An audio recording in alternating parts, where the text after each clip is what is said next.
Welcome. I am Heidi Bianco, and this nonprofit spotlight moment is brought to you by Donorbox. I am honored to introduce you to Chris Coates, Executive Director and co-founder of the Trailblazer Foundation. Chris, welcome. Thank you, Heidi. Chris, would you please tell us about the inspiration behind the Trailblazer Foundation?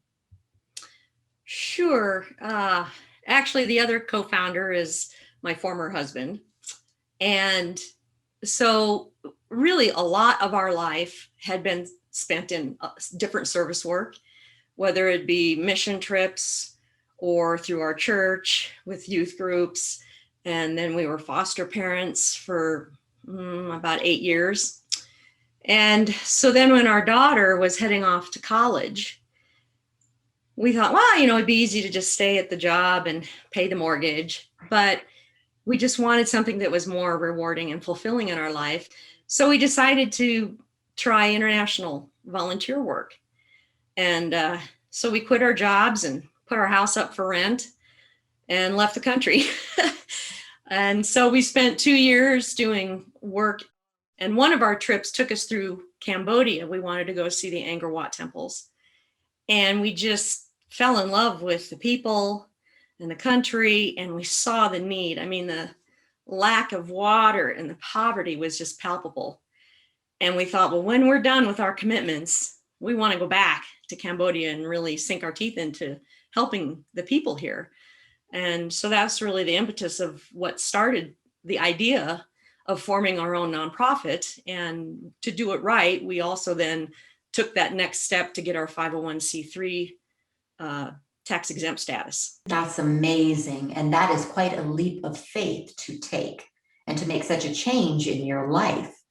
Now, in reference to the people that you help, could you share a story about a person or a group that your program has benefited? Our staff routinely takes case studies, is what they call them, from the field, from people who have received our products or services in the past. And so one story that I'll tell you about is Ms. Mex. She's a 38-year-old farmer and a basket maker. She dropped out of school in 8th grade because her parents were struggling to support her to stay in school. Her husband works as a construction worker, and they have 3 children, ages 15, 7, and 7 months old. They received a well and a water filter from Trailblazer in 2019, and she uses the filtered water for cooking and drinking, and the well water for laundry, bathing, watering their animals.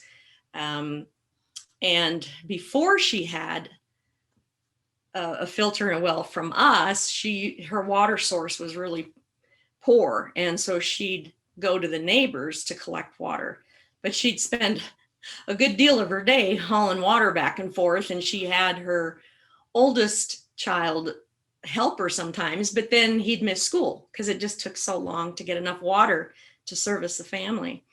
And so now that she has a filter and a well, she's got a consistent source of water, year-round supply. She's got good drinking water.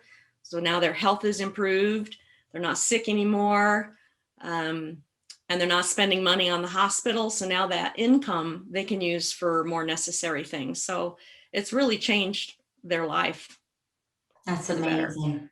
So the Trailblazer Foundation provides the water, like the digging of the wells. Would you elaborate a little bit more on that, please? Yes, we dig, they're called PVC pull pump wells.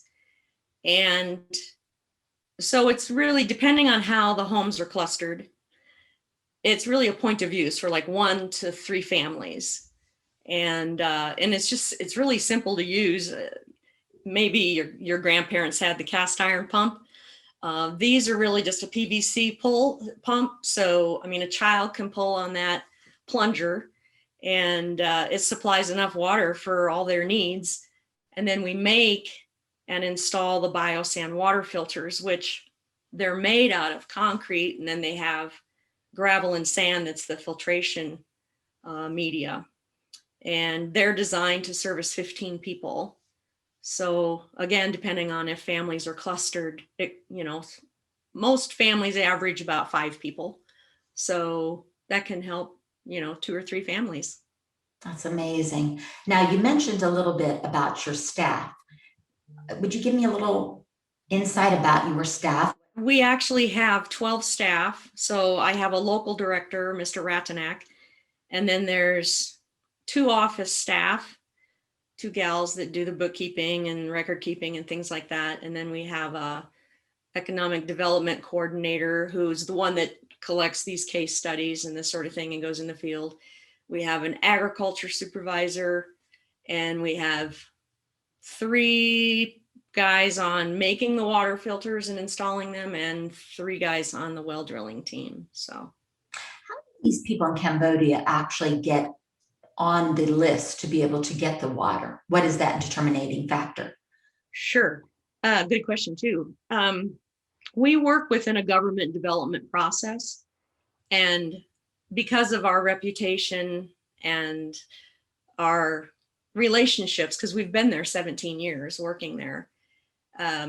So the government basically informs us. They have every fall what they call an integrated workshop. And it's at the district level. So you got your village, commune, district, province, country.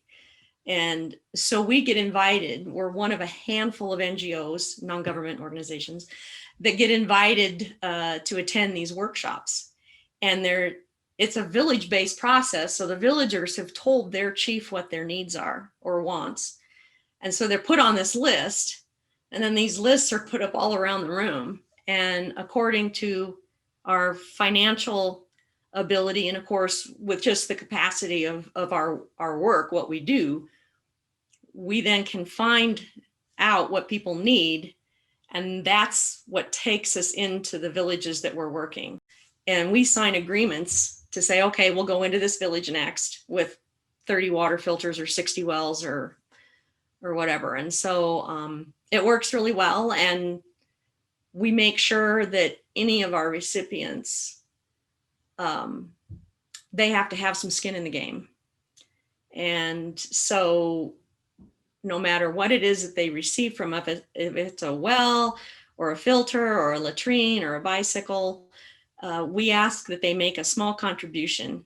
And I mean, we're talking like $5 or less. And that money goes into a village fund. It doesn't come back to Trailblazer. And so then that village fund becomes something that as that capital grows, the rest of the people in the village can borrow against it. So they start their own little microloan system, and they can start businesses or buy livestock or put a better roof on their house or pay for medical expenses. That's absolutely amazing. I had no idea that you were as far reaching as that you are. Now, you kind of touched a base a little bit about the financial, and last year was such a challenge for so many nonprofits. What challenges have you had or are you facing? And how was last year for you? Yeah, well, actually, the last couple of years have been, for whatever reason, the best they've been in a long time. So we just felt very, very fortunate and blessed that people have been giving through the hard time. However, this year, we've recently lost 2 very significant benefactors that were a huge chunk of our budget. And so that takes us back to the drawing board, where if we can't find new donors or have current donors step up a little bit, it could impact what we're going to be able to do and the good work that we're doing to reduce poverty. And we really are so grateful that we have such a great donor base that has continued to support us and invest in us. And a lot of our donors have come to us as from being a volunteer first. So they've been on the ground, they participated in the work we've done, they see the people and how it's impacting the villagers' lives, and they just get really inspired. And so we're very blessed for that too. That's absolutely wonderful. Now, if there's one thing that you would like our viewers to walk away with today, what would it be? Well, I've had a lot of people ask me, why Cambodia? And if you aren't aware, I mean, the Khmer Rouge regime and that genocide that happened in 1975 to 1979 basically wiped out Cambodia's mentors and intellect. And so that country has been really starting over from scratch.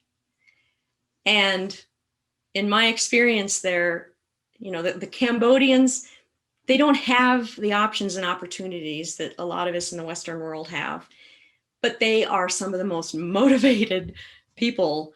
And it's easy to give to people who want to help themselves.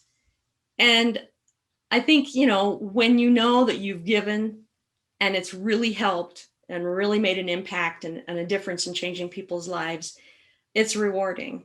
And I think giving is good for the soul. I agree 100% with you on that. Chris, your work and the people that you've impacted is so absolutely incredible. Thank you. Thank you for your time. Thank you for the work that you do. So often we take for granted in our daily lives what you are providing to so many different Cambodian people. And I appreciate you so much. Well, thank you for having me. And thanks to Donorbox for having us be a spotlight today. Absolutely. Again, a special thank you to Donorbox for sponsoring this inspirational moment. At Donorbox, we believe helping you helps others.